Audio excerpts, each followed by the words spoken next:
This is Show and Tell, a podcast where we ask people to show us a little of themselves and tell us a lot about their businesses. Munguwa, Mushiana. Hi, Uncle Shane. How are you, sir? I'm good. How are you? Good, thank you. Did I do okay with your name there? No, you did. You sure? Yeah, spot on. You don't want me to call you Mango because I believe some people just call you Mango. Hey, you can call me Mango. You can call me Munguwa. You can call me Okay, let's make a Mushiana. deal. I'll call you Mango, you call me Shane. Cool. Because at this stage, the uncle bit is something, you know. if people can call me anything that makes me seem or feel a bit younger, I'll go with it. So Shane, Mango. Perfect. Is that okay? That's okay. Thank you so much for joining us. Thank you for being on our podcast. Thank you for having me. I'm excited about having you here because I think, look, you've been known to me for some time. I mean, I've known you since you were a schoolboy. 10 years next year. 10 years, you're counting. Yeah, that's when I met him, actually. Okay. So, I mean, I've known you for a while, and I think you have a very interesting story to share. That's not only interesting, but I think it's the kind of story that people can learn from as well. So I'm keen to get into that. But I think just before we do, I think you know how it works here on Show and Tell. I do. So we ask our guests to bring something with them of personal significance so we can get to know them a little bit better. Just a bit more. So have you done that? I have, actually. So over to you. Give me a second. It's a bit sentimental to you as well. To me? Yeah. So these would be my first EPs that I wore the day I went solo. Oh, wow. On my birthday. My 21st birthday, to be exact. Yeah? But you guys also had a hand in that as well. So with me now getting my comm, I thought it would be a fitting gift to actually give these to you. You're giving it to me? Yeah. Oh, man, come on. I'm telling you. Can you just explain what you called it? The proper term is called epaulettes. Epaulettes. But we call them EPs. Okay. Yeah. And I think for the viewers, just explain what they are. All right, so epaulettes is essentially a visual, it's like a visual representation of where you are within the aviation world. Okay. If you've got a single gold or silver stripe, or a single bar, actually, then you're a student pilot license. If you've got two, Right. you're a private pilot license holder. Okay. If you've got three, you're a commercial pilot license holder. If you have four, you're a airline transport pilot license holder. Okay. So I'm a number 3. Got one more to go. So you now have 3. I've got 3. So to clarify, you have a commercial pilot's license. I have a commercial pilot's license. But you can't be giving me that. I'm giving it to you. Can I see them? Go for it. Oh, wow. Go for it. Jeez, this is so special. Mango. So, Are you sure? Yeah. Wow. Nah, you guys had a hand in it. Talk to us about, I think maybe it's a good place for you to, you're a pilot, right? And I think I know you've had a dream to be a pilot for a long time. When did that start? How did that start? It Give us started... some, and listen, thank you, by the way. I don't feel like I can really accept this, but thank you. I really appreciate the gesture. Cheers. Yeah. Give us some background to how it all started for you and what the journey's been like. So it started when I was 10. So it was actually my dad's birthday. My mom booked him like a intro flight at Wonderboom. Yeah. So we all went, and because he also had he was just like, no, I think I wanna learn how to fly a plane. So if you think you wanna do it, luckily what flight schools do is they say, come try it out for 30 minutes or so, and then if you like it, you can start your training. Okay. So my dad went, we drove to Wonderboom, and then before they started and everything, the instructor looked at me and I was like, would you also like to come? And I was like, yeah, sure, why not? And then now we took off and everything. I'm enjoying the scenery and I'm watching these guys do the work and everything. And then we land and I'm like, okay, no, this is actually a very cool thing. And then I asked my dad. My dad's like, no, I don't think this is for me. Meanwhile, 10-year-old me is just like, I think this is. And then from there, I just watched, I watched flight simulation videos, man. I watched, there's a YouTube channel that's still actually... Flight simulation videos. I thought you were going to say you watched Top Gun or something. No, I mean, yeah, obviously. But at the same time, I think throughout, as I was growing up, I mean, I watched Yeah. a bunch of aviation channels. And then I think matriculated in 2019. So 2019, throughout that whole year, my parents are still trying to convince me to go to varsity. And I mean, throughout, before then, like I was just like, okay, now I'm going to go into sports. Then I'm going to go into accounting. That didn't go well. And then, and then afterwards, I was like, no, aviation is where I'm going to be. And my mom was like, no, you need to get a degree first. Both my parents were saying the exact same thing. My mom and dad were on the same note. And then we were on holiday in December, just before the results came out. And my dad's like, so actually, what are you going to do? I'm like, no, I'm gonna be a pilot. Okay. And he was like, if you see yourself making a living from this, then you have my support. So I was like, right, one down, one to go. Okay. And then I think, from... What year was this? What year did you matriculate? 2019. Because you're talking about their final year of school, right? 2019. 2019. Okay. And then 2020, we got our results. February of 2020, I went straight and did my research, compared prices and everything, and then started in Germiston. Did you manage to convince your mom? Because it sounds like she was quite keen for you to do a degree, eh? I think she realized that she didn't have a choice. You were that determined? I was that determined. I think she realized that she didn't have a choice. Was there a second thing for you? I mean, was there something else you were looking at as an alternative, or were you clear that there was only going to be this one thing? That was my plan A, B, C, D, E, F, G, H, all the way down to Z. So absolutely that was the only thing that I really focused on. Right. But now... I'm actually now thinking I should actually just go get a degree, just as a backup. But for now, it's still front and center. Why are you worried about AI flying planes? Or? Nah, that will never happen. I don't care what people say. No, it won't. Yeah. It won't. So why are you thinking about an alternative? No, it's just, I know after the age of 65 by law, I can't do international travel anymore. Okay. It would have to be local. Okay, after 65? After 65. Isn't that sort of old enough? Man. To retire? If you're still fit, you can fly. It's just that I would have to, there's a lot of restrictions. Right. So I think at around the age of 65, I'd have to start doing my medical about every 6 months or so. Yeah. I could be wrong, but I know it's probably less than 65, but I know it's around that time, things just start to become more restrictive on me. I just want to find out, I mean, you mentioned a little bit about your interest in flying, and you were at Vonnerbloem Airport north of Pretoria, and so on, and the exposure you got there. But what else, if anything, was there that attracted you to this? This is quite an interesting profession. I would say it's probably not something for everybody. So what else was there in the mix there? If I'm being honest, I'll probably have to say one of the prefects at King's that initiated us, he also went on to be a pilot. So he currently flies at Airlink. So I still stayed in comms with him and everything. Okay. And I actually asked him, I was like, so how's flying with Link? Because he was flying at SA Express at that time, before SAA went under. But he was like, no, it's a lot of work, but he was having fun. So I was like, oh, okay, no, that sounds interesting. And then I think 3 years after that, then there was another dude by the name of Nathan Britz. He also then started doing his own, going through the training process. And it's like, it's get into it. It's good. Get into it, dude. By all means, get into it. So I was like, okay, cool. Then there was a classmate of mine by the name of Caleb. So he matriculated a year earlier than me. Okay. And he was also like, dude, if you can, get into it. So I was like, okay, cool. So that's proportionally quite a lot of pilots out of the same school. Out of the same school. That must be a bit unusual. It is. I think it is. Yeah. Because after me, there was actually another gentleman by the name of Lucanio. Okay. Where he saw me we went to the same flight school, and he saw me and I didn't recognize him until he explained who he was. And I was like, oh, okay, cool. And then he's actually he's the first person that I know that got his pilot's license before his driver's. Wow. So I'll take my cap off to him for that. Sounds like you guys were all inspiring each other, actually. I think so. Yeah.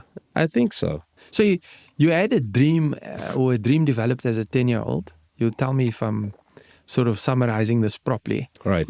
And it sounds like it was reinforced by seeing some other people sort of go on that journey Yeah. and give you the message that, listen, this is, you should do this. I think also if you add the fact that at a young age I was also flying a lot. So before we moved up to Joburg, I was flying from George to Polokwane, Okay. unaccompanied as well. So I was always fascinated by the What do you mean you were flying unaccompanied? I was flying unaccompanied. Like I was going to see my aunt for school holidays. Okay, but on a normal commercial airline. Yeah. Right? Okay. So I was flying unaccompanied. Okay, without an adult. Yeah, without an adult. So I had the whole name tag and everything. Right. And you enjoyed that? Yeah, absolutely. The attention I got was amazing. Okay. So what happened after school then? Yeah, so after matric, started my flight training in 2020 and then COVID hit. So I used that time period actually to write my theory exams. Okay. Which was, I think, 6 or 7 subjects. Right. So I got those out the way I got those out the way once we were able to move around a bit. And then once that was sorted, then I started flying. That was now September of 2020. And then around that time, Josh actually sent me a message. I was like, yo, man, are you looking to make extra cash or anything like that? And I'm like, yeah, sure. Actually, I could use a bit of cash. But at the same time, I'm also just like, I'm just finishing 1 or 2 more exams. And then, if that opportunity is still there, okay, I'll come back to you. And then I finished my exams and I was like, actually, I've got a lot of time on my hands here. Josh, that opportunity, is it still there? And I'll speak to my dad. It's like, okay, cool. Not a problem. And then he gets back to me. I think it was the next day he gets back to me. He's like, Emmett, just a heads up, my father's going to give you a call. And I'm like, oh, okay. I'll be ready for that. I lied. 10 seconds you have later. to clarify now, right? Josh is your friend. Josh is my friend. It's my son. Your son. So I'm the father he's talking about, who Yes. was talking about. Okay. 10 seconds later, I see an unknown number on my phone. And I answer, I'm Munguwa. I'm like, brilliant. Here we go. Like, yeah, no, Josh tells me he's looking for a job, for work. I'm like, yeah, no, I've got a bit of time on my hands. And I explained to you rather what it is that I was doing at the time. Okay. Just finished my exams, but I'm flying now, so I've got a bit of time. And then you're like, okay, cool. Are you able to come for an interview the next week? I was like, yeah, sure. Not a problem. So I came, and the day of the interview, I was coming from school. So I was still, in uniform and everything. I was like, actually, I look smart-ish, so it's okay. And then I drove to Lanseria, where I met you and Earl. Yeah. Then I had the whole interview. And I think it was at that time, actually, where I don't know if it was God's timing or the universe just like, yeah, a chance to showcase what you know. But it was on a Wednesday, and you guys were wondering if you guys will be able to go for a run. And there was a cloud hanging above Lanseria. So I was like, no, it will pass. It's isolated. I'm like, I hope I'm right. And I think about 45 minutes later, the cloud moved. You guys went for your run, and life was awesome. Let me ask you, had you been for an interview before? No, that was my first. Was that your very first That was my first interview. And what was it like for you? Nerve-wracking. Yeah? I think no matter which interview I go, even now the recent ones, they're still nerve-wracking. But I think that one was, even though I'd known you, it was still a thing of just like, okay, no, there's an interview. And I mean, you did your best to be very welcoming and, try to make things easy. Well, not easy, but just calm, like a calm environment. And then I look at Earl, and Earl is just straight face, and I'm like, oh, okay, this is all right. We can't mess around here. And then, so it was an interesting experience. Okay. A very interesting experience. So it was very nerve-wracking. So we went for a run. You guys went for a run, yes. What happened after that? You guys gave me a call. You got the job. Yeah, I started the 2nd of November in 2020. Were you expecting to get the job? I was hoping to get the job because I needed something to do. So, I was hoping to get the job. And then obviously I moved flight schools. Let me just ask you, right? So, I mean, it must have been a little demoralizing for you when COVID hit, because you were on this journey to become a pilot, Yeah. which you always dreamed of becoming. Yeah. And now you've hit a bit of a speed wobble, Where and you're having to pivot a little bit and do something different. So, maybe explain a bit the emotions around that. I think because I just started my training, to watch airliners, not just South Africa, but around the world. I mean, you look at the States, you look at Emirates, you look at the Middle East, you look at Europe, you look at Asia. Those guys were closing their doors. Sure. And now obviously a lot of people are getting laid back, or they just decided to take their early retirement, and they would walk off of that. So for me, I was just like, man, I'm just starting. So what's it going to look like for me now in the next 5 years? Type of thing. And again, my dad and my parents and my mom, they were like, don't you want to do a degree? And for some reason,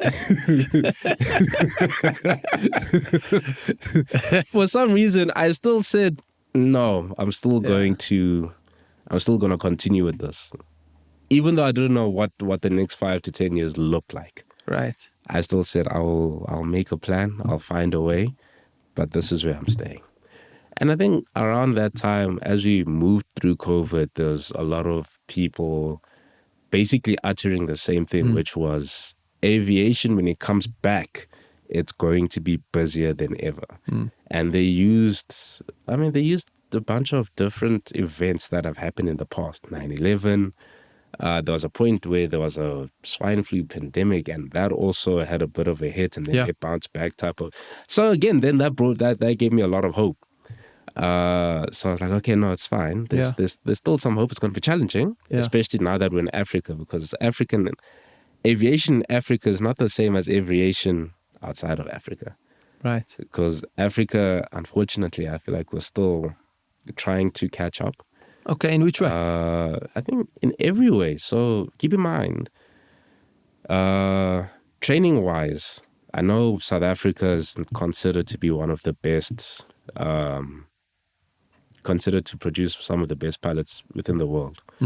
Our aviation standards are practically up there with FAA and EASA. Who's FAA and EASA? So FAA would be the United States. Okay. And then EASA would be the European region, or the European countries. Okay. Is that the equivalent of the Civil Aviation Authority? Okay. Yeah.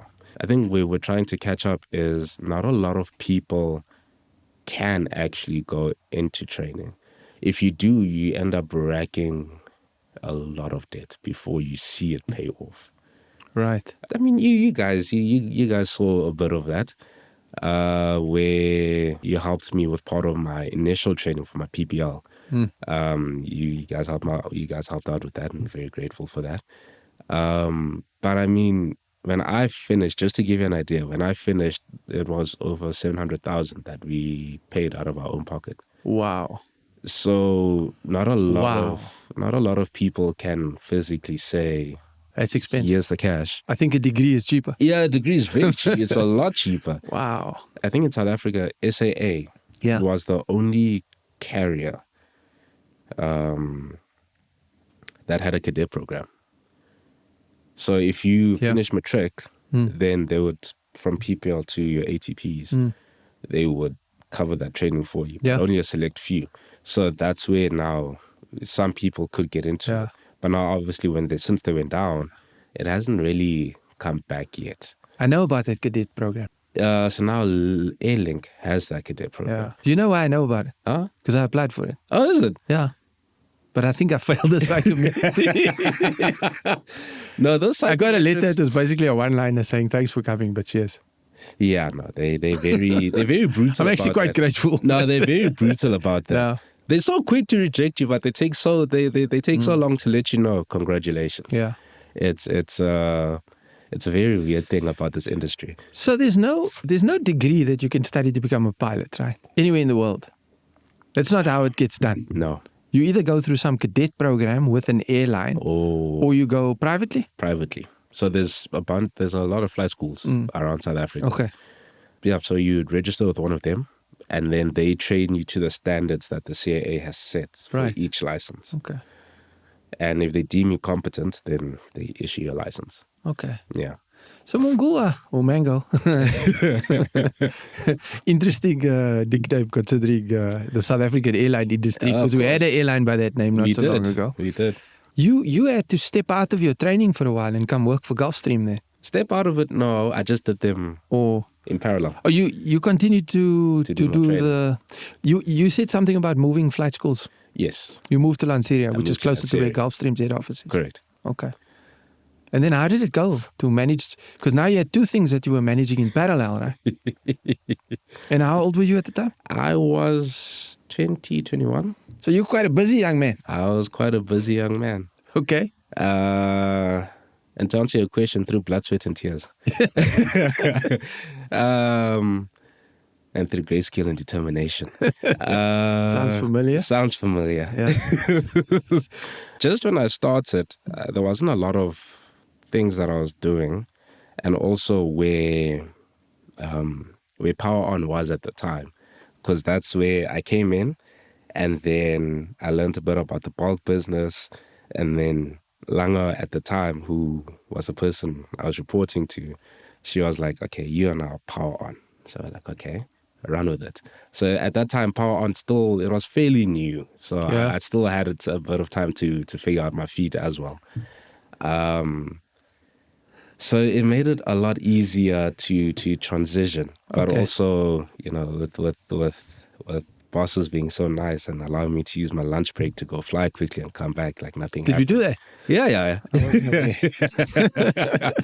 So just to clarify, Power On is Gulfstream's mini bulk fuel offering. Yes, it is. Where we deliver smaller quantities of diesel. Yeah. Mostly for big corporate companies that need diesel for generators. Correct. So you got involved in that quite early on. Yeah. I think you were quite instrumental in helping us build that offer.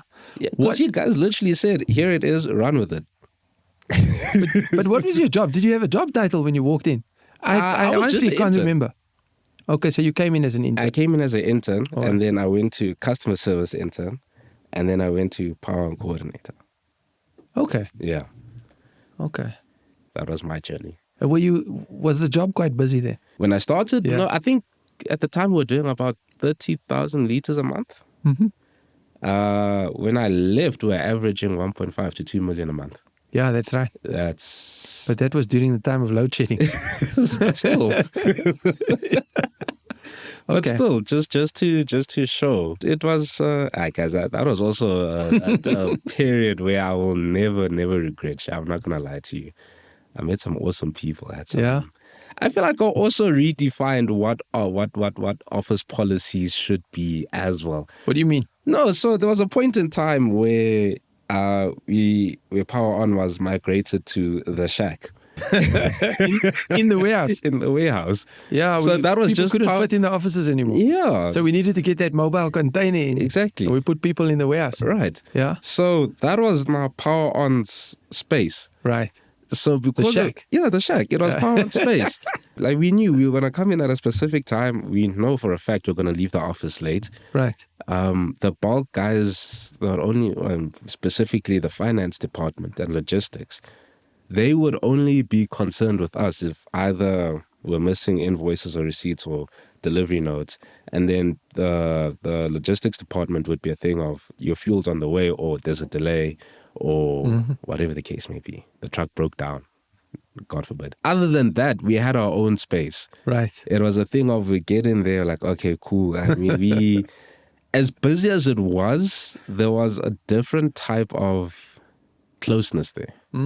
Where I think we also understood what our roles were in terms of what we were doing, not just for the company and for Power On, but I mean for other businesses actually, and more specifically the employees, because there was never a day where someone would call in like, guys, I'm about to lose my job if you guys don't deliver. We're like, okay, actually, you know what, we'll make a plan type of thing. Yeah. And we'll go and deliver.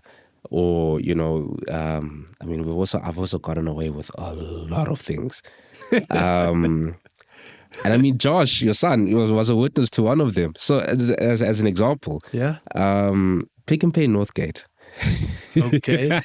Are you sure you want to tell the story? Yeah. So Pick and Pay Northgate. Okay. It's quite specific. Yeah, it is. It is. So what happened there was they had asked for a delivery the day before. Yeah. And at the time, it was myself and Dumiso, Josh, that were running. I think Mikal was there as well. Yeah. But we were running this whole thing. Oh, and Karabo. But we were running this whole thing. And Dumiso was like, no. We'll get someone to Northgate today. It's fine, not a problem. And then I tell the store manager, like, okay, cool. Can I ask who I'm speaking to? No, you're speaking to Munguwa. All right, not a problem. Next morning comes, delivery didn't go. Like, oh, okay. So he calls for Munguwa now. I'm like, oh no, how's it, chief? Like, no, I apologize. What happened there? There was something that happened with his delivery, but we were like, no. Okay. We're about to send someone out to your store. It should be there within no longer than 2 hours. Like so you were supposed to get the delivery. You are supposed to Didn't get happen. It didn't happen. Something happened. Okay, so you're looking at it again. Yeah, we're looking at it and again. it's critical to keep your store open. No, of course. 2 hours later goes by. And last thing I knew is that Ndumiso was sending someone to Pick and Pay Northgate. Life was sorted. So he calls back asking for Mungulwa. And he's angry. And there's only one. There's only one. So I'm like, I'm not taking this heat. So I'm going to just answer the phone neutrally. He's not going to hear my voice. Life is awesome. And I'll calm him down. I'm just like, let me just find out what's happening. Mungulwa is not available, but let me find out what's happening. But who did you say you were? We're getting to that part. Okay. So eventually I understand, what's happening. I know what's happening. I speak to Ndumiso. I'm like, chief. And then he's like, no. Okay, no, we're going to make a plan. So I tell him what Ndumiso tells me. And it's like, okay, cool. Can I ask who I'm speaking to? No, he's speaking to Sianda. I'm like, oh, perfect. Thank you. Now again, Ndumiso put me in a corner where this man called back and it's like, can I please speak to Sianda? And now these guys are Sianda.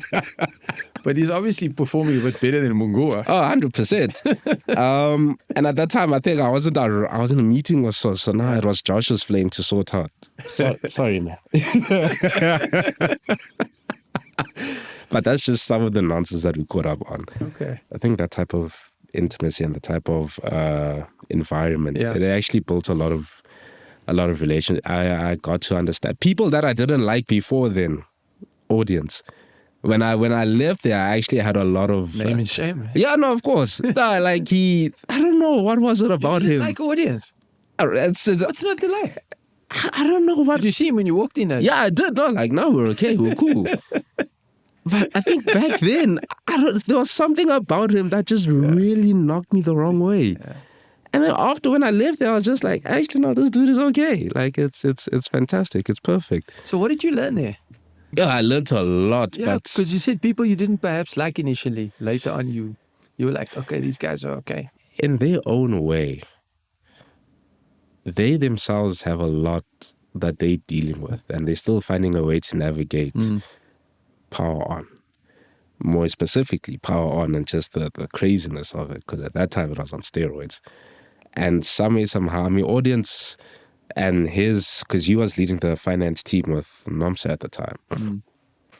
He was, if not anything, I think only once or twice where he didn't stay behind late if things were falling behind.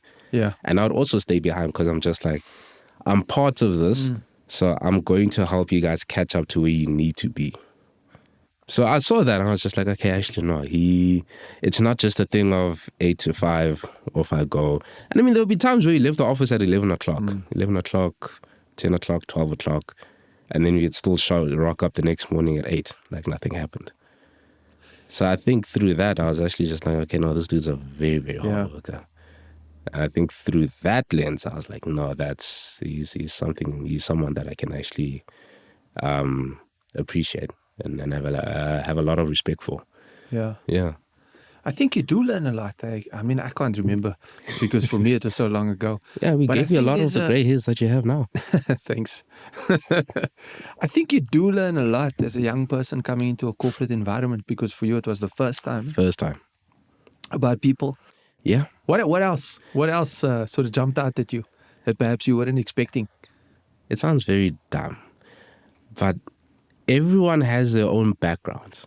So, as an example, so I met Joanne at Power On. At Gulfstream, sorry. I met Joanne at Gulfstream, and we've actually gotten extremely close. Like, you still talk to this day. Then there was but I didn't know where she was from or what her background was. So once you understand who she is and how she, or rather how she got to where she is as well, then you're also just like, wow, okay, now, even though two different walks of life, the values are still the same. And that was something that I was just like, okay, no, that's awesome. And I think that's for almost everyone in the office, at Gulfstream or Power On. Everyone's from different walks of life. That's right. I had to learn very quickly that even though from all different walks of life, I can't now just, based on how I grew up, now look at you in a different way because of how I grew up and how you came about life and everything like that. So it was all very neutral. So I think at that point at the office, I learned that even though, like, because you're human, there's a certain basic level of respect that everyone deserves before you develop a closer bond with that person. If that makes sense. It does. Yeah. It's big. That's a big lesson. Yeah.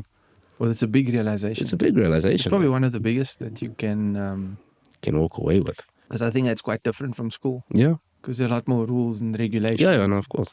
You really need to get to know one another in a corporate environment. I think what you said is right. People do have different paradigms. I think that's the right word. Yeah. So they look at the world through lenses differently. So if you put something up on a wall, picture, and you and I both look at that picture, Right. we don't necessarily see, we both see the picture, but we don't necessarily take away from that picture the same things. Yeah. You may notice the size, the frame. Yeah. I may notice the colors, the texture. Yes. And a lot of that depends, from what I understand, a lot of that depends on your paradigm. Yeah. You know, maybe you've had a bad experience with a piece of art, or maybe, you know, somebody stole something you had that was once on the wall. That will affect how you see things, potentially. Yeah. So at that level, when you are observing something already, human beings look at things a little bit differently. Yeah. Then, based on almost no information, you assume other things. Yeah. Like you may assume who the artist is, or you may assume how expensive the painting is, or you may assume that the person that owns the painting is quite wealthy. You may assume things based on very little information. So, I mean, we all know famous people in the world, or we know of them, and we assume things about them. And then, based on your assumptions, you'll conclude things. So you'll be quite clear. This is an expensive painting that was painted by probably a famous artist who I don't know. Yeah. And the person that bought it is probably quite wealthy. Yeah. And you could be completely wrong about that whole sequence. Yeah. Right? But then you may take action based on your conclusions. So it's I think it's something that's referred to as a ladder of inference, where you observe differently, you assume differently, you conclude differently, and then you act differently. Yeah. So to get human beings on board, to sort of rally around a goal, and to work with each other as a team and to appreciate one another, not an easy feat. It's not an easy feat, that. So I learned very quickly. Plus, I also understood that also, like, based on where I was and how I fit into the organization as well, and my role, it also just made life very easy to just get in and start running. Did you have any issues because you knew me, or because people realized we know each other? Or was that not really a factor at Gulfstream? I don't think it was a factor. That's good. I'm glad to hear that. It shouldn't be. I don't think it was a factor. If it was, to those that are watching, I apologize. It is what it is. But yeah, I don't think that was a factor, really. I think people. It was probably a weird experience now when I walk in. Here's a 20-year-old walking in. Hey, Uncle Shane, how you doing? And they're like, yeah, okay, how, Uncle. And then... that's unusual in the corporate. That's unusual in the corporate, but that's... Not that it doesn't happen, but it's unusual. But no, I think as fun as Gulfstream was, and as fun as Power On was, and the nonsense that I caught on there,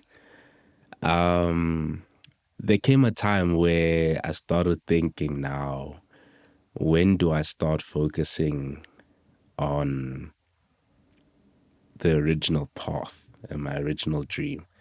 Because I wasn't done. I wasn't done with that. Not for a long time anyway. And I mean, at Gulfstream, I was flying, our building, and at the same time, I was doing power on, working on weekends as well. But at some point, I needed to put full attention onto my flying.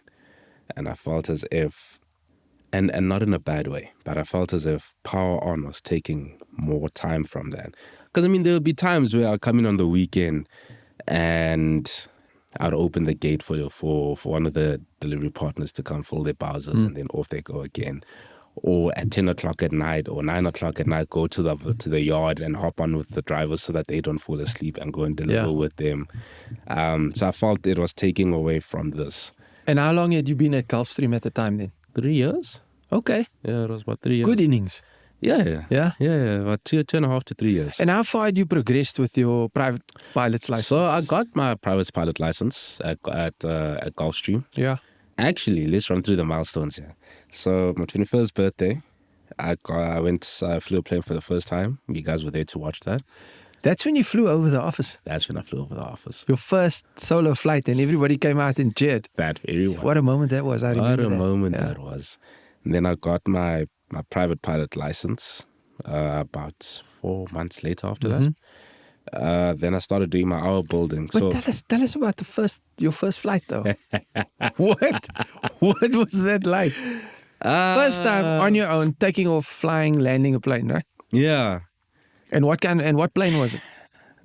The plane was a Cirrus SR-20. Okay. It's one of, if not the best general aviation aircrafts ever. I think one of the safest as well.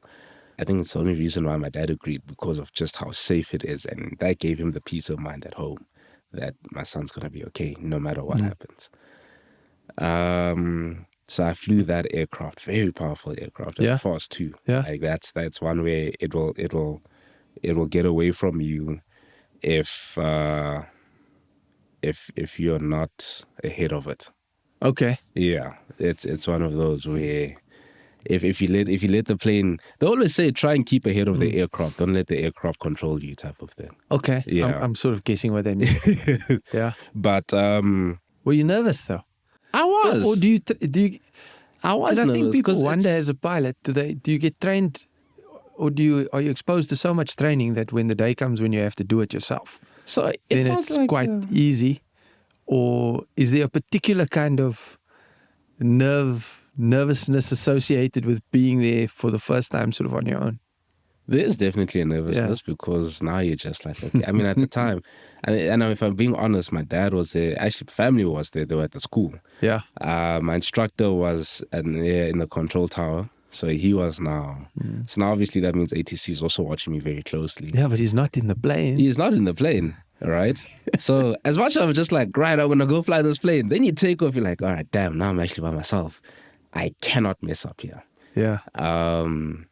Because now you're thinking, okay, cool. Now the plane is looking good. The plane is looking, you're checking parameters and everything. Like, right, we're sorted. Just do what you. Then you come into land because that's the most stressful part, right? Because if you at some point mess up one bit of it, then if you mess up one bit of it, then like your instructor's there to correct you, just so that you don't mess up the plane itself. Okay. Yeah. So I'm just like, okay, no. So these small planes, do they also like have to be configured, as I've seen on some of these aircraft documentary, for takeoff, and then they need to be configured for landing? Or is it a lot simpler than that? Compared to a Boeing 737. Compared to a Boeing 737, it's a lot simpler than that. Okay, but they still need to be configured. They still need to be configured. I think the only thing that we're now looking after is we've got on the SR-20, we've got 3 flap settings. You've got flaps up, flaps 50, flaps full. Okay. So flaps 50 is takeoff. Flaps full is landing. Yeah, I knew that. Yeah. No, I So before they even send you solo, what they'll do is the instructor will do 3 takeoff and landings with you. Okay. And then if he's happy, then he's like, all right, go have fun. Wow. So it's always those things. You take off, you land. And I was just like, okay, no, I've done that. I'm busy Because he's screaming now into the radio. I was just like, "Ugh," you know. This is after the landing. Yeah, this is after the landing, obviously. Okay. But you said you were a bit nervous coming in for the landing. I was a bit nervous because What were you worried about? I was worried that because it's aviation and you never know what's going to happen. So I was very worried about the unexpected. Okay. And I couldn't prepare for that. So I was just like, I'm just hoping this flare's gonna stay there, just touch down, just do what you're supposed to. Boom. You know? Yeah. So I was very, very happy. Very, very happy. Instructor was happy. Yeah. Got back to the flight school. And you had a whole group of people applauding for you. Yeah. At the office, by the way, which is right next to the runway. Yeah. Yeah. You know, that was a special, very, very special moment, I think, at the office as well as at the flight school. Because, like I said, family was there. So, I mean, I landed and everything doused me with water. Yeah. And then... is that a tradition? It's a tradition that... So what did they just douse you with water? Yeah, to say congratulations. So initially what they used to do is, I think back in the old days where you'd have... the planes back then, it was... they would sit in, like the one person here and then the next person behind them. So the instructor would sit behind you. Okay. But he would say, I think if you made a mistake, he would tug onto your shirt. So what they used to do is they used to cut a bit of your clothing, and then that would represent that now there's no one to correct you. You're actually competent to fly. Okay. Yeah. So now because he has nothing to tug on. He has nothing to tug on. Oh, cool. So now we're just like, that's very complicated. We'll just douse with water. So I got doused with water. Okay. Yeah. I got doused with water. So that was my 21st birthday. And then I got from there I did my PPL in about June. PPL, private pilot's license, right? Private pilot license. And then I did my hour building. So when I was at Gulfstream, I was still doing my hour building. So I was flying. When I was flying to Durban, I was flying to Uppington, I was flying to Bulugwane, basically all in and around SA, just to build hours. Because there's a specific hourly requirement that we need to get my CPL, my commercial pilot's license. How many hours is that? I need a minimum of 200 hours and about 100 hours as pilot in command. Okay. Yeah. Okay. So that's a lot of flying. Pilot in command, does that mean you're flying the plane? I'm flying the plane. I take responsibility of the flights. Okay. That is what PIC, that's the significance that it holds. And? Yeah, no, so I did that. So I was very close to, I think there was a point where I was getting close to my 100 hours of pilot in command. And I was trying to, at that point, I was like, okay, I need to start writing my exams now for my commercial pilot's license. And I found it just increasingly difficult to, again, exams, power on. And at that time, my leave was coming up. So we went to, where did we go? We went on holiday, basically. We went on holiday. My mom was attending a course, so we made it a whole holiday type of thing. And whilst my mom was attending this course, I had a conversation with my dad where it basically played out as, because he asked me, I was like, so how's things at Gulfstream? I'm like, no, things are awesome. The only issue that I'm having now is trying to make these two balance out where I still have more time for this and I can somewhat relax on this. And I think you saw it. I think Jolyn saw it as well. And you guys tried shuffling me around a bit just so I could have time here. But at some point, again, it just kept creeping up and I had to sacrifice on this a bit. So he was saying that, and he brought up the idea of I should take a sabbatical from Gulfstream. But I was like, if I'm going to take a sabbatical from Gulfstream, I might as well actually then take the risk and see if I can find a job within aviation at the same time. So I take about 6 months, write my exams, and then see if I can find like a ops position or a ground, like a handling position. It's just something on the ground or in the background, not the physical flying. And then hopefully that propels me into into actually flying an aircraft and getting paid to do that. So again, my dad was safe option. Ask for a sabbatical, go back. You know your jobs will be waiting for you. Me being me, no, we're gonna take a risk. So I took a risk, and I at that point I made a decision. And before I made that decision, I made sure that my dad was on board with it. And when I got back on leave, I dropped the bombshell on you guys, actually. I dropped the bombshell on you guys where I was like, it's Time to go. It's time to go. And I think at that time, like, again, Power On was very busy. Load shedding was fantastic. So I was like, there's a lot of capable people here. It's now just, it's time for me now to go back and finish what I originally started. Yeah. We kind of knew it was coming. Yeah, no, of course. Because with how passionate you always were about flying, we saw this one coming. I didn't at any stage think we were going to convert your dream if anything, I was being trying a petroleum industry employee versus being a pilot. If anything, I was trying to convince you guys to buy a plane. You know what they say? I still can't convince. I still think I can get it done. Do you know what they say? Yeah. You know how you make a small fortune? Mm? You start with a big fortune, and then you buy a plane. We're not going to do that. And that's very true. Despite the fact that the company's name is Gulfstream. Oh, of course. Of course. Many people think we are in aviation. True. We sell jet fuel, but of course. We're not in the aviation space. No, we knew we weren't going to be able to convince you otherwise. But I think we were also happy for you and your dream and your passion. Yeah. That you got to a point where you went, listen, let's, despite having to work without you in the organization, that you got to a point and you were like, I'm going for it now. Yeah. Yeah. And? Yeah, it was a bit of a bittersweet thing. Yeah. Because I had to say something. I had to say goodbye to something that I worked with and grew for 3 years. But also daunting as well, because now I'm just like, okay, I've got 8 challenging exams that I need to sort out before I even move to the next step. So about a period of 8-9 months, I wasn't flying. I was just studying. My day literally looked like this. I woke up at 4, studied for about 3 hours, took my sister to school, came back, went to gym, came back from gym, studied, went to go fetch my sister, studied some more. 8 o'clock, I was in bed. Where did you get money from?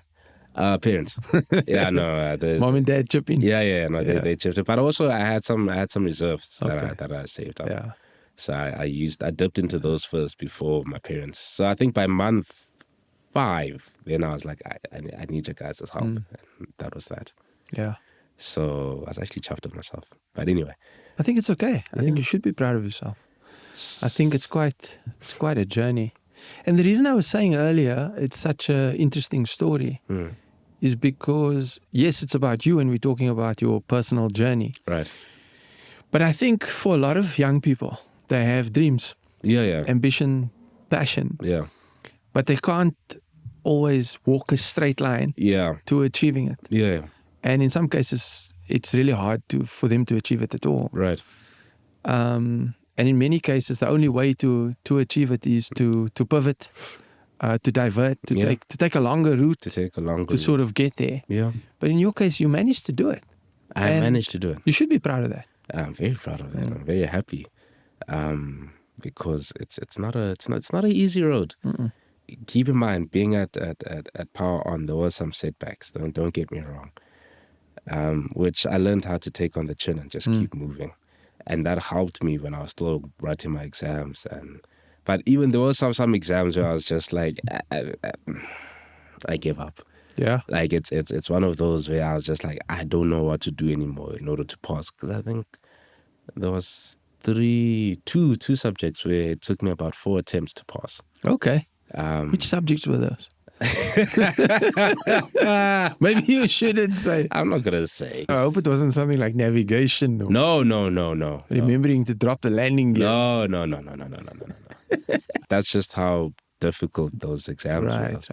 And there were so many times where I actually thought, I'm like, maybe my parents were right. Yeah. And I had that same feeling throughout my training days as well, when I was doing my instrument rating training, where I'll get to school and everything, and like, okay, we prepare the plane to fly, And then school's just like, yeah, no, we're not going to fly. Like, there's a thunderstorm on the way. And I'm just like, I get that, but we're also training me to fly in those. But they're like, yeah, but what does our TPM say? I'm like, okay, cool. And I'll leave it there. So the more that kept happening, I was just like, okay, you know what? I give up. And I'm thinking, maybe I should start looking at, and I'm just like, no. Just cry it out Yeah. and then continue again. We'll see. But how though? How did you motivate yourself to keep going? Because it was my plan A, B, C, D, E, F. So I was just that determined that no matter what, I will make it work. I will make it work. Because I had nothing else and I chose to have nothing else. So this was my one-way ticket to independence, actually. Yeah. It was my one-way ticket to independence. So again, don't you think you should? No. It's okay. I know what I'm. Yeah. Now listen, man, you must have had some interesting flights. Interesting places or interesting scenarios. I can hear by the laughter that you do. Yeah. No, I've had quite a couple. I think the one that stands out and probably taught me the biggest lesson ever was so a friend of mine. We said we're gonna do a cross country. We're gonna go to East London. We're gonna land there, see what East London's about, and then come back. So the way he planned, so he flew us there, I flew us back. Okay. So the way he went about it was, so he stopped in Bloem for fuel, and then we went down to East London. The flight to Bloem is about, what, 500 kilometers from Joburg, 400? Yeah, about 400. And so then it's to about, East London? East London was about a 2.5 hour odd flight. Okay, you work more in hours. Yeah, I work more in hours than kilometers. Okay. So I was just like, okay, no, you'll fly us there, I'll fly us back. Cool. So he stops in Bloem, he gets fuel. Whilst we're getting fuel, I'm doing calculations in my head. I'm like, but actually, there's no need to stop. So I'm going to, on our way back, I'm not going to stop for fuel because we can make it directly. Like, okay, cool, not a problem. Yeah, that was a very big problem. And here's why. Here's why. Up until Bloem, everything was most things was fantastic. Okay. Let's say most things, because I also did something that I shouldn't have done, and I got into trouble for that. Yeah, I'm gonna leave it there. But but I learned a lesson, and we moved from there. So up until Bloem, everything was fantastic, and then we pass Valcom, and it's at night. So you can see a lot further now. You're like lights-wise. Coming back from East London. Yeah. Okay. So we pass Valcom. And I'm like, okay, yeah, Chief, are those lights in the sky? They're like, yeah. I'm like, oh, okay, it's probably a lot of traffic, No matter the case, we get closer. Because look, Valcom, just for the viewers as well, it's quite close to Joburg, right? Yeah, it's you're almost in Gauteng. You're almost in Gauteng. Yeah. You're almost in Gauteng. Okay, so when you're talking about lights, you're talking about potential air traffic? Potential air traffic, weather, you name it. So we're thinking the safer option, traffic. Yeah. We're like, all right, cool. It's just a lot of planes. We're like, oh, okay, the airspace is busy. Not a problem. We get to Vereniging. Like, hey, dude, doesn't that look like thunderstorms? I'm like, I think so. You're right. Like, lightning. So we were seeing lightning in Valcom. And we're like, Now, when I looked at my weather brief at the time that was supposed to be back, I didn't anticipate for weather to be there because it didn't indicate that weather was going to be there. So now as we're getting closer, and it so happens that this weather stretches across the whole of Joburg from Krugersdorp all the way down to ORT. So all the alternate airports that I could potentially and safely divert to were covered by storms. So like, okay, no, it's fine. So we're trying to get in touch of information. The person in charge of that region, south of Joburg. And we're like, man, can we just get the weather report in ORT? Because at the time, Germiston was unmanned and Midrand was unmanned. Yeah. So I was like, Tambo is my best bet. And they have... Tambo decided to ignore us because they were dealing with 737s, and rightfully so. But I'm also like, okay, we need to make a plan. So now we do this. We're like, all right, let's pull out our phones. We'll ask for help from people on the ground. So we have people sending us weather radars, and we're looking at these things. We're like, okay, no, Lanseria is still okay. Yeah. But I see it's just on the border of Lanseria's airport. So you know what, we'll go to Rustenburg. Okay, cool. 5 minutes later, we get an updated one. No, the storm decides that we're going to go over Lanseria and Rustenburg. So we're like, I look at the fuel that I have left. I'm like, I have an hour and a half. It's not looking good, bruv. We looked at each other. We're like, we're going to Lanseria straight. So we end up going to the storm, and we're flying to Lanseria. Yeah. And we will call Lanseria. What are you flying? What plane are you flying? SR-20s. Okay. So it's still the same thing. And at that, keep in mind, at that time, I'm not endorsed to fly in weather like that. Oh, okay. So I'm only endorsed to fly visually at night with 1 or 2 instruments. Okay. So you're now doing something you shouldn't be doing. Exactly. But I was I have to land. So it's one of those where I was just like, I have to do something. I'm not just going to, and I'm like, oh, there's no fuel. Oh, well. And then, so I was like, no. So we call Lanseria. And the first thing Lanseria says to me is, oh, you guys chose a good night to go flying, eh, boys? I'm like, yes, we did. Could you please get vectors to land?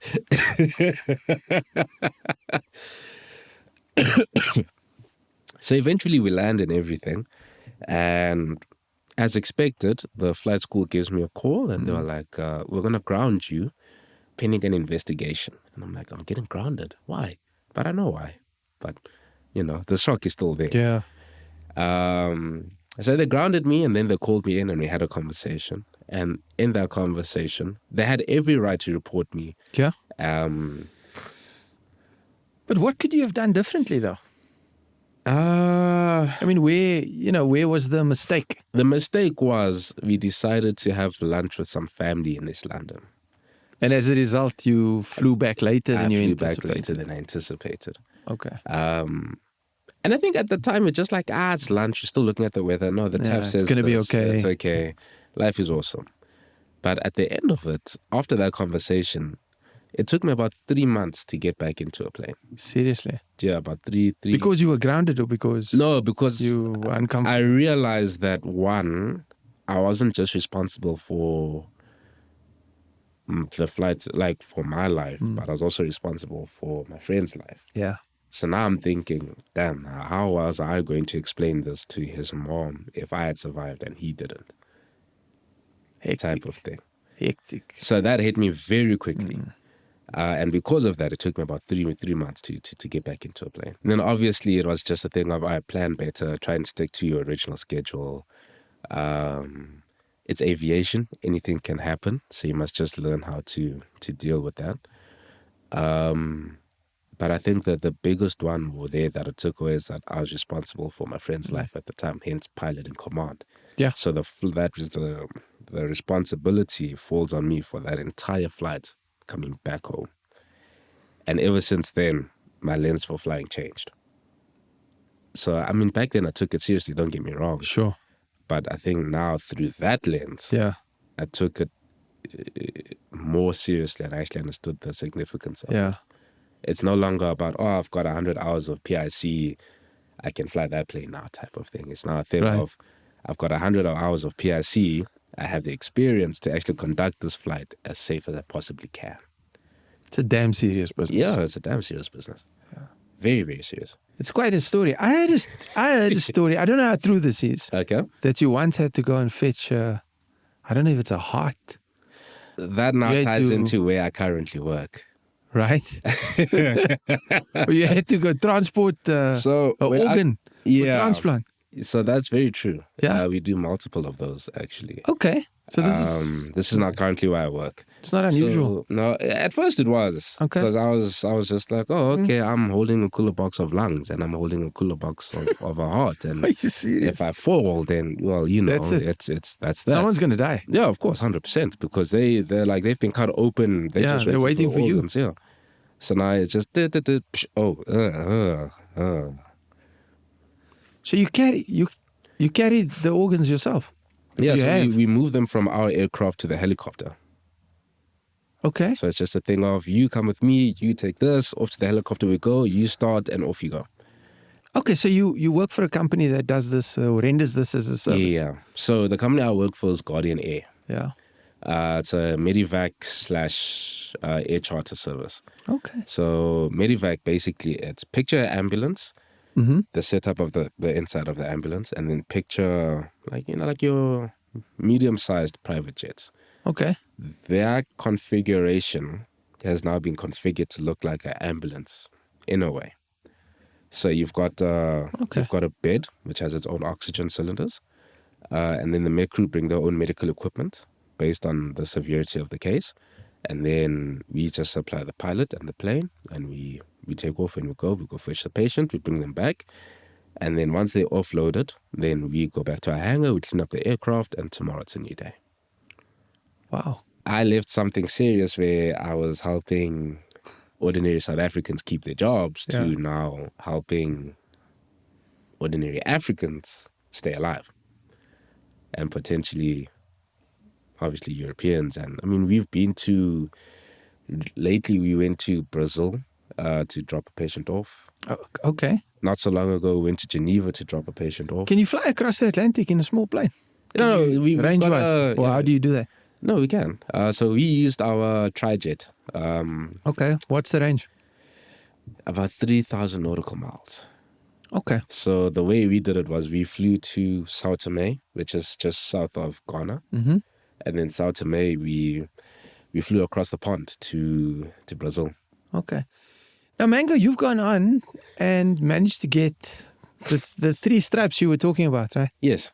Which means you have your commercial pilot's license now. I have my commercial pilot's license. Congratulations, man. Thank you. I think it was a while back already. No, it was in April. In April? In April. Yeah. It was in April. Okay. So what does that mean now? Means that I can get paid to fly. Finally. Finally, I can make some money. After fly. investing all this money. 800,000. Wow. That's how much it. Yeah. That's how much it cost me, start to finish. And what's the dream? What's the ambition now? To mess around in Africa, to see what's there and to explore the continent. And then I think once that's happened and I'm happy, then we come back home, do a bit of SAFE or Airlink. And then once I'm happy there, then wherever the world takes me. Ultimately? Ideally, either Emirates or Singapore Airlines. Okay. Yeah. But again, wherever the world takes me. I'm hoping I'm on a A380 one day. Yeah, that's if they're still around. But I hear you come on the radio as the captain. Yeah, no, I'd love that. Yeah, is that the most sort of senior role you can have as a pilot? To captain a aircraft like a passenger liner like a A380 or something, definitely. or a 777. So the most senior role that you can actually have as a pilot, I think it's being a chief pilot. A chief pilot. A chief pilot. What is a chief pilot? I only know about a captain and a first officer. So a chief pilot is the pilot. It's a pilot, a captain, where a number of other captains and pilots report to him. So he takes responsibility for all the other pilots on that fleet or of the company. And where would an instructor sort of rank? Below him. Below a chief pilot? Yeah. Okay, but higher than a pilot? Or does it depend? Okay. Depending on the organization, I guess. Okay. Yeah. I want to ask you this. What advice would you have for young people that want to go out there and try and achieve a dream, but it feels like they're really passionate about it, but it feels so far away, it feels so out of reach, it feels so difficult to get to? The first one is start. I think so many times you always think of the negatives and how challenging it would be until you physically start and you start navigating it and you go baby steps and baby steps and baby steps. And then eventually like, oh, okay, cool. I'm actually not that far off. And then you go baby steps, baby steps, baby steps. And then before you realize it, you're halfway there. So I think it's just, don't think about it. If you know it's something that, if it's something that you can't stop thinking about, chances are you're meant to do it. Chances are, so start. Worry about the consequences later, if there are any consequences. But worry about the outcome later. But begin. Just start. Start with it. Then the second thing is, once you start with it, because once you start with it, it's just make sure you. There's always two choices that I think is valid for any situation. It's either sink or swim. Sink or swim. So it's a thing of, once you've started and you wake up that next morning, if you know you're choosing to sink, then rather just stay home, don't continue, because then you're going to waste a lot of money and a lot of time and a lot of resources. If you know you're going to swim, then be addicted to the consistency of your progress and not rather the end goal. Because once you get there, it feels weird, but I mean, like, when I got my car, I'm like a very big relief. But when I look back at how I got my car, I was very grateful for how I got my car. So I fell in love with how I got there rather than getting there. Just say that again. Okay, Be addicted to? Can you run it back? No, I like that message, but I'm trying to remember the words. Be addicted to, you were saying something about be addicted to the journey, or be addicted to the process. Be addicted to the progress that you make. The progress that you make. Be addicted to the progress that you make whilst achieving or whilst doing what you want to do. Yeah. Then rather being addicted to the final product. Right. Because you tend to appreciate it more overall. Yeah. Rather than just like, okay, cool, I got you. And if you're addicted to the process, it keeps you in the game. It keeps you in the game. But it's also, I think, and funny enough, I learned that actually whilst I was, once I started getting my health back in order. That's how I came across that. Your health back in order? Yeah, no. So when I left, I was a lovely, plump 125 kilogram man. Okay. I'm now at You're not the lightest fellow in the world? No. And now? 105. Wow. 105. Okay. So I'm maintaining that quite nicely. Okay. How did you manage that? Through blood, sweat, and tears. And a lot of diet, exercise? Diet, exercise, rest. Rest. Yeah. Apparently sleep or rest is a very important part of a weight loss program. Yeah, it is. So diet, exercise, rest. Yeah. So that's how I came across that mindset. Fall in love with the progress, not the end result. Because the moment you fall in love with the end result, you start comparing yourself and where you are to other people. Yeah. But you don't know how far they're going as well. So rather focus on, or rather be addicted to your own progress. And eventually it will speak out for other people. And someone else could look at you and be like, so how did you end up getting? And when you talk about how you got there, it'll actually, it'll bring a lovely smile. I don't know, like it'll feel more meaningful talking about how you got there than you getting there. Yeah. Yeah. Wow, I like that. So that's probably the two things I would actually say. Mango. Shane. I want to thank you for coming on Show and Tell. Thank you. I really appreciate you taking the time and being here. As you know, I've come to know not just you but your family over many years. Right. And I think your story is a wonderful story for others to listen to and learn from. Right. So congratulations on getting your COM, as you call it. Thank you. Which I'm assuming is a commercial pilot's license. Yes, it is. You are obviously in pilot speak there, but congratulations on that. Thank you. Congratulations on the journey. Thank you. I think not just myself, but everybody at Gulfstream is very fond of you and on your side and watching you and hoping you go out there and take over the world. Yeah. we want to wish you and your family the very best. Thank you. But thanks again for coming on Show and Tell. Now, Before you end the show, yes. I think, again, to add to said sentimental touch, I got a acceptance or an employment offer to go have some fun in Namibia next year. Right. So the dream of exploring Africa starts next year, February 2026. Oh, wow. So that was actually what I wanted to share with you. Okay. I got it yesterday, but I figured actually I'm seeing you today. So I was going to give you a call yesterday, but I figured I'd rather tell you congratulations, today. Man. So yeah. I'm going to Namibia. It's about beginnings, eh? So it starts. And you're just doing it. You're starting, as you said earlier. I'm just doing it. Yeah. I'll figure the rest out when I get there. Yeah, I'm sure it's going to work out great. Namibia is a beautiful country, by the way. I don't know if you know it. So I hear. I hear. So now I'm looking forward to it. Yeah, congrats. Thank you. Now, before I let you go, we have... Ooh. I don't know if you recognize this bell. the 2 million liter bell. So this is the bell we ring at Gulfstream if you hit 2 million liters. If we hit 2 million liters, or if we have a really significant moment in the business. Right. I think for me, every one of these episodes are quite special. Right. So, Mr. Mushiana, thank you for being on Show and Tell. Thank you, you, sir, are now going to have the opportunity, if you so wish, to ring the legendary Gulfstream bell. Definitely. I'd love to relive this. Okay, no, we're still there. Good.